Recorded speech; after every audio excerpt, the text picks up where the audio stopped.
বাম যুবদের বিশাল প্রতিবাদে রাজপথ কাঁপিয়ে ফের শাসক দলকে তীব্র কটাক্ষ। আরজি করের কাণ্ডের ঘটনা নিয়ে ফের ধ্রুবজ্যোতি সাহা, মীনাক্ষী মুখার্জি সহ বাম যুবদের অসংখ্য রাজপথে যে প্রতিবাদ, দোষীদেরকে গ্রেপ্তার দাবি চাইছে এবং দোষীদের কঠোর শাস্তির দাবি করছে বামপন্থীরা। আরজি কর কাণ্ডের ঘটনা নিয়ে তীব্র নিন্দা।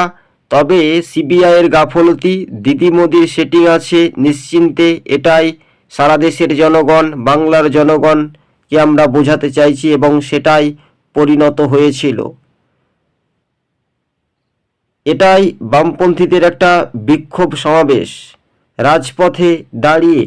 অন্যদিকে বারাসাতেও কিন্তু উত্তপ্ত বাম যুবদের সঙ্গে শাসক দলের পুলিশের বচসা। 26 টিভি ইউটিউব চ্যানেলটি ভালো লাগলে সাবস্ক্রাইব করে সঙ্গে থাকুন। আজকে ছিল এই পর্যন্ত প্রতিবেদন।